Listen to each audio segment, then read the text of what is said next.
Isang magandang umaga po sa ating lahat at wala na po tayong intro-intro. Once again, I'm Sir Joel dito po sa Edukasyon TV channel at kung bago ka pa lang sa aking YouTube channel, please subscribe and hit the notification button for the latest updates and videos po. Follow, like, and share nyo na rin po para mas lumawak po ang ating community. Then you can comment at the comment section. So without further ado, let's go to our next topic po. So yung ating topic po ngayon ay may kinalaman po sa loss of learning o yung batas ng pagkatuto. Mahalaga ito na malaman upang alam po natin kung paano i-approach yung ating atake kung paano tayo magtuturo. So dito kung mapapansin mo sa pag-aaral natin dito, ang sinasabi rito, the laws of learning are set of principles o yung batas ng pagkatuto ay isang set ng principles that describe how people learn and retain information. So ito'y tumutukoy o nakapokus sa tao, yung ano rito no, yung topic dito no, nakapokus sa tao kung paano sila matututo at mare-retain po nila yung informasyon na ating tinuturo. These principles have been developed over time by educational psychologists and researchers. So etong law of learning ay pinagtulungan at dinevelop over time ng mga educational psychologists at researchers. So ganung katagal yung pag-aaral dito para mabuo yung law of learnings para sa mga nagtuturo no. At ngayon ay napapakinabangan na po natin itong ni-research nila ng mga educational psychologists at researchers, and they provide valuable insights. So nagkaroon sila, nagbigay po sila ng mga valuable insight into effective teaching para sa epektibong pagtuturo at pagkatuto at strategy. While there are various interpretation, the list of these laws, some of the most commonly cited influential ones include. So dito merong mga tawag niya, merong mga nagbigay po ng ambag about dito sa law of learning po. Unahin na po natin tong si Thorndike's law.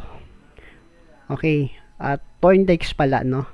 So ito yung si Thorndike's po, ito yung ano niya no, pag pinag-usapan natin yung law of learning. So bigyan lang ko po kayo ng konting hints o background kay Thorndike's no. Medyo mahirap talagang banggitin yung kanyang pangalan, medyo nakakaano siya no. Nakakabulol siya, pero eto nga si Edward L. Thorndike, a pioneer in educational psychology. So si Edward L. Thorndike ay isa sa mga pioneer pag pinag-usapan po yung educational psychology. So pinropose niya yung several laws of learning based on his experiments. So nagkaroon siya ng experiments with animal behavior dun sa kilos ng hayop po.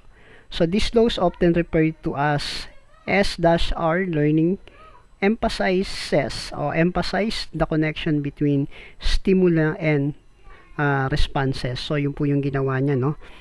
Nakapokus siya dun sa learning at saka dun sa emphasize the connection between stimuli and responses.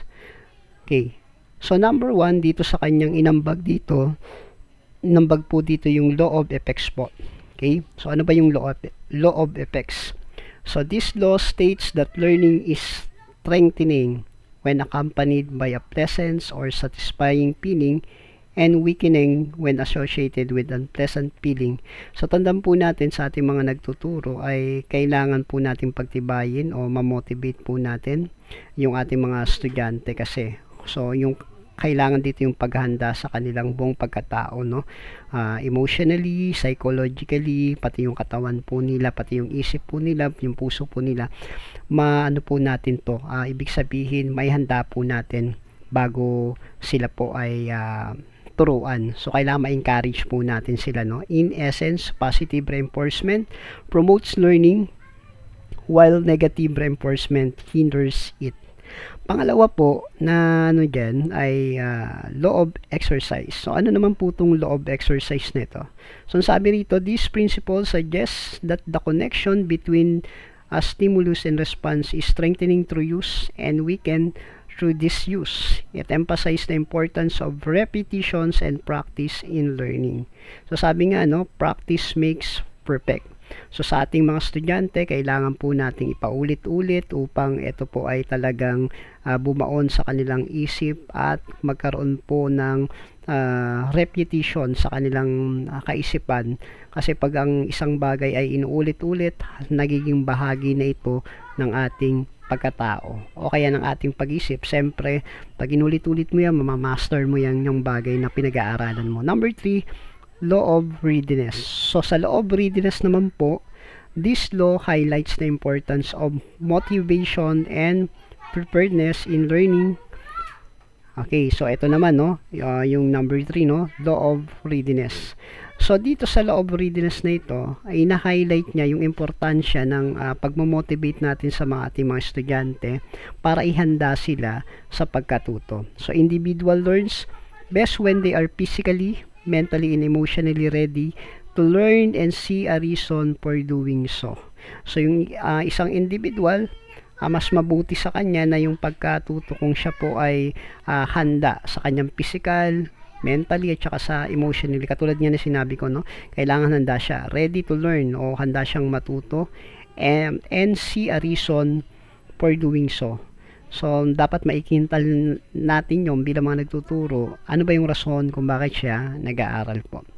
So, additional law of learning, no? So, dagdagan po natin yung beyond Thorndike's primary laws. Ito po yung kanya mga primary laws po, no? Other principles have been identified that contribute to effective learning. So, ito makakatulong din po yung number 4, no? Law of primacy. So, ano naman po yung law of primacy? So, the first impression and experience with a concept of skills have a strong impact on learning. So, yung first impression po ng eksperyensya, ng konsepto ng skills po, have a strong impact on learning po. So, for example, ito pong ipagawa natin sa kanya itong bahaging to ng pag-aaral o ito yung tinuturo mo, for example, technical.